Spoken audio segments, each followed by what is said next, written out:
Hello BST forms viewer subscribers அனைவருக்கும் நெஞ்சார்ந்த வணக்கங்கள். இப்போ இந்த பதிவில் பார்த்தீங்க அப்படின்னா நம்ம இந்த பருத்தி விவசாயத்தில் ப்ராஃபிட் பண்ணுறது ஈஸியாக கஷ்டமாக நம்ம லாஸை அவாய்ட் பண்ணுறதுக்கு பண்ண வேண்டிய முக்கியமான 5 விஷயத்தை பற்றி தான் இப்போ நம்ம பார்க்க போகிறோம். அதாவது இந்த 5 விஷயத்தை நம்ம ஃபாலோ பண்ணிக்கிட்டாலே ஈல்டு நம்ம அதிகமாக எடுக்கலாம், லாஸஸ் வந்து குறையும். ஸோ என்ன சொல்கிறது, மண்ணையும் நம்ம நல்லா வளப்படுத்த முடியும். ஸோ இந்த 5 பாயிண்ட்டை மட்டும் நீங்கள் நல்லா நோட் பண்ணிக்கோங்க. பாயிண்ட் 1, நம்ம போடும்போது லேண்டை வந்து கரெக்டான ப்ரிப்ரேஷன், நல்ல பதத்தில் போடணும். களைகளை வந்து கட்டுப்படுத்திட்டு போடணும், இல்லை போட்டுட்டு களைகளை இனிஷியலாகவே கட்டுப்படுத்திடணும். ஸோ இந்த மாதிரி நம்ம பண்ணிடணும். இன்னொன்று பார்த்தீங்க அப்படின்னா சாயில் வந்து லூஸாக இருக்கணும், அந்த பதத்தில் அந்த மாதிரி உருவாக்கிட்டு தான் நம்ம போடணும். இப்போ பார்த்தீங்கன்னா இப்போ ஒரே வயலில் வண்டி டிராக்டர் போனது, அறுப்பு மிஷின் போன இடம் ஒரே இடமா போனது, அந்த வண்டி சோடுன்னு சொல்லுவோம் இல்லையா, அந்த இடத்துலலாம் நீங்கள் செடியை கலப்புறதே ரொம்ப கஷ்டமாக இருக்கும். ஸோ அந்த இடத்துல நீங்கள் வந்து கல்டிவேட்டர் வச்சு அந்த இருக்கிற இடத்த மட்டும், எல்லாத்தையும் உழுது போடலனாலும் அந்த இருக்கிற இடத்த மட்டும் உழுதுட்டு நீங்கள் அந்த மாதிரி போட்டிங்கன்னா அந்த லாஸஸை நம்மளால் சரி பண்ண முடியும். சாயில் லூஸாக வச்சுக்கிறதுக்கும் இப்போ மெதுவாக வச்சுக்கிறதுக்கும் நம்ம பண்ணணும். இன்னொன்று வடிகால், பருத்தி வந்து வறட்சி பயிருங்கிறதுனால பருத்தியோட அந்த வயலில் வடிகால் வந்து பக்காவாக இருக்கணும். மழை பெஞ்சது, ஹெவி மழை பெஞ்சது, அதனால் அதை ட்ரைன் பண்ணுறதுக்கு ட்ரைனேஜ்லாம் நம்ம பக்காவாக இருக்கணும். ஸோ வந்து இதை வந்து நம்ம தப்பு பண்ணோம், வாட்டர் வந்து ட்ரைனேஜ் ஆகலை அப்படின்னா க்ரோத் கம்மியாக இருக்கும், அதனால் ஈல்டு வந்து பாதிக்கப்படும். ரெண்டாவது விஷயம், சரியான சீடை நம்ம சூஸ் பண்ணணும். கரெக்டான விதையை சூஸ் பண்ணுறதுனா என்ன, கடையில் எது கொடுத்தாலும் வாங்குறது தானே அப்படின்னா அப்படி கிடையாது. இப்போ உங்கள் ஏரியாலேயே வந்து 10 பிராண்டு விதை இருக்கும், நம்ம அதெல்லாம் இல்லைன்னு சொல்லலை. அதாவது இப்போ திருவாரூர் டெல்டா ரீஜியனுக்குன்னு ஒரு மருந்து, ஒரு சீடு இருக்கும். அது வந்து அந்த மண்ணுக்கும் அந்த தட்பவெட்ப சூழ்நிலைகளுக்கும் உருவாகும். இது எல்லாமே ஜெனட்டிக்கலி மாடிஃபைடு காட்டன் தான். ஸோ அந்த மாதிரி நீங்கள் வந்து பார்த்தீங்க அப்படின்னா நம்ம ஏரியாவில் என்ன மருந்து இருக்கோ, என்ன சீடு இருக்கோ, அந்த தட்பவெட்ப சூழ்நிலைக்கு ஏற்ற இதை தான் போடணும். இதே மானாவாரி பருத்திக்கு வந்து ஒரு சில நம்மளோட விதைகள் வந்து மானாவாரி பருத்தியில் யூஸ் பண்ண முடியாது. அதேமாதிரி அங்கே உள்ள பருத்தி விதையை வந்து இங்கே யூஸ் பண்ண முடியாது. ஸோ இது ரெண்டாவது விஷயம், கரெக்டான சீடை யூஸ் பண்ணணும். இப்போல்லாம் வந்து சீடை வந்து சீட் ட்ரீட்மெண்ட் பண்ணி விதை நிறுத்தி பண்ணி தான் போடுறோம். நம்மளே பார்த்திங்கன்னா 2 வருஷம் வீடியோ போட்டிருப்போம், அந்த ஸ்ப்ரிண்டர் பவுடரை கொட்டி அப்படி தான் போட்டிருப்போம். ஸோ அதனால் அப்படி பண்ணிட்டோம் அப்படின்னா வாடல் நோய், இனிஷியலாக வர ஹெவி மழையில் வர வாடல் நோய் அந்த இதெல்லாம் நம்ம வந்து சரி பண்ணிடலாம். இன்னொன்று வாட்டர் மேனேஜ்மெண்ட்டு, நீர் மேலாண்மை. நம்ம வாசனை நீர் பாய்ச்சும் போது பார்த்திங்கன்னா தண்ணியை வந்து ரொம்ப விடக்கூடாது, தண்ணி விட்ட உடனே காஞ்சிடணும். ஸோ அந்த மாதிரி தான் விடணும். ஏன்னா பருத்திக்கு வந்து 1 நாள் 2 நாள் தண்ணி நின்னாலே இந்த இலையெல்லாம் அப்படியே சோர்ந்து அப்படியே இதாகும். அதோட க்ரோத் வந்து பார்த்திங்கன்னா 15 டேஸ் உட்காந்துரும். அதுக்கப்புறம் நம்மளோட டபுள் ஃபர்டிலைசர் வச்சு காஸ்ட்டு எல்லாமே, இன்புட் காஸ்ட் எல்லாமே நமக்கு டபுள் ஆகும். அதில் வந்து பார்த்திங்க தண்ணி அதிகமாக விட்டால் பார்த்திங்கன்னா நம்மளோட வேர் வந்து டேமேஜ் ஆகும், அதனால் நோய் வர்றதுக்கான வாய்ப்பு இருக்குது. இன்னொன்று, தண்ணி வந்து அதிகமாக இருக்கிறதுனால அந்த பிளான்ட் வந்து அதிகப்படியான ஸ்ட்ரெஸ்ஸை இது பண்ணும். ஸோ இதனால் நம்மளோட லாஸ் வந்து இது பண்ணுறது இருக்குது. இந்த மாதிரி விஷயத்தெல்லாம் நம்ம பார்த்துக்கிட்டோம் அப்படின்னா பருத்தியில் வந்து வர லாஸை நம்மளால் தவிர்த்துக்க முடியும். 4வது பாயிண்ட் வந்து ஃபெர்டிலைசர் டைமிங். ஃபெர்டிலைசர் உரம் போடுறது முக்கியம் இல்லை, கரெக்டான ஃபெர்டிலைசரை கரெக்டான டைமில் போடுறது தான் ரொம்ப முக்கியம். ஃபெர்டிலைசர் எல்லாராலையும் வாங்கி போட்டுற முடியும், அதை எந்த டேஸில் போடணும், என்ன காம்பினேஷனில் போடணும், எந்த ஏஜில் என்ன உரம் வைக்கணுங்கிறத நம்ம கரெக்டாக போடணும். இப்போ வந்து இனிஷியலாக ஃபஸ்ட்டு யூரியா வந்து லைட்டாக வச்சிடணும். அடுத்தது வந்து 2வது உரம் தண்ணி வைக்கிற மாதிரி பிளான்ட்டோட க்ரோத்தை பார்த்துட்டு அதுக்கு தகுந்த மாதிரி காம்ப்ளெக்ஸு இல்லை மெக்னீஷியம் சல்ஃபேட் அந்த மாதிரி வச்சு கலப்பணும். பன் மேக்கிங், அந்த பார் அணைக்கிறோம் இல்லையா, அந்த பார் அணைக்கிறது ரொம்ப முக்கியமான விஷயங்க. பார் அணைக்கும் போது காம்ப்ளெக்ஸ், அதாவது பேலன்ஸ்டு ஃபெர்டிலைசராக நம்ம வைக்கணும். Nitrogen, phosphorus, sulphur, potash, boron, magnesium, பருத்திக்கு என்னென்னலாம் தேவையோ அதெல்லாம் நம்ம வந்து பார்த்துட்டு பேலன்ஸ்டு ஃபெர்டிலைசராக நம்ம வைக்கும்போது நம்ம வந்து ஈல்டு அதிகமாக இருக்கும். ஸோ அதனால் நம்ம லாஸை வந்து குறைக்கலாம்.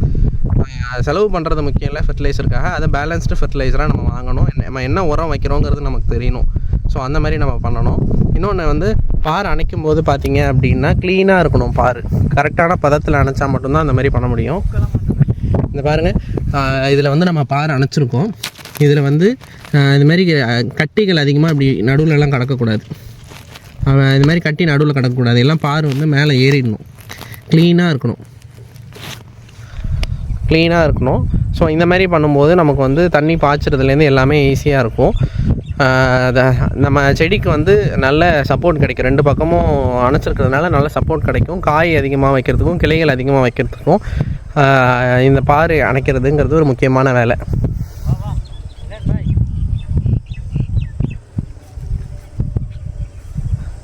வீடியோ எடுத்துகிட்டு இருக்கும்போது பாம்பு வந்துட்டுருக்கு.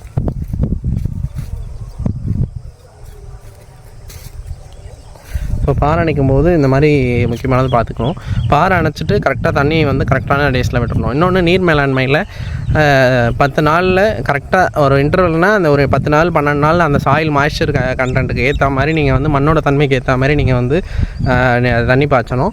அப்படி பாய்ச்சும்போது ஒரு மழை இல்லை போர் பாசனம் மட்டும்தான் அப்படிங்கும்போது 10 டேஸ்னால் அந்த மாய்ஸ்சர் லெவலை பார்த்துட்டு அடுத்து அதே இன்டர்வலில் நீங்கள் வந்து மெயின்டைன் பண்ணும்போது காயோட வெயிட் அதிகமாக இருக்கிறதுக்கும் காய் அதிகமாக பிடிக்கிறதுக்கும் வெப்பத்தினால ஹீட்னால காய் கொட்டாமல் இருக்கிறதுக்கும் இதெல்லாம் வந்து நமக்கு உதவி பண்ணும். ஸோ இந்த மாதிரிலாம் நம்ம வந்து பார்த்துக்கணும்.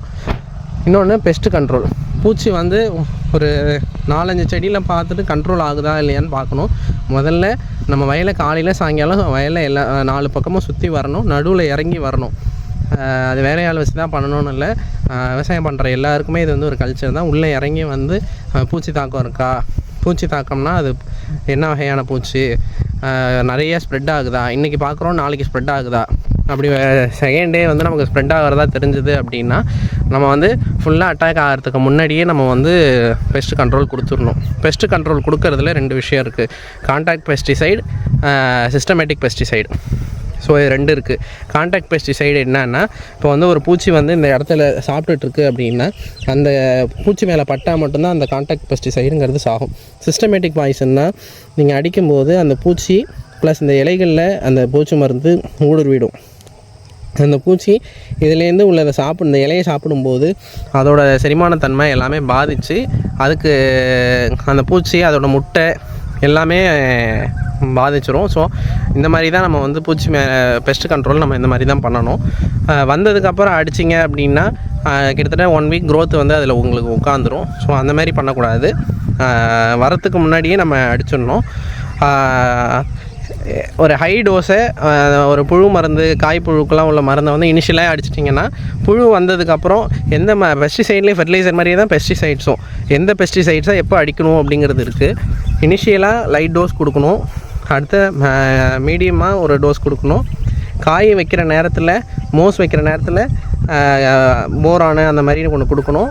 அதோட ஒரு புழு மருந்தெலாம் கொடுக்கணும். அப்படிலாம் கொடுத்தா மட்டும்தான் அப்படி வந்து காய் புழுங்கிறது வராது.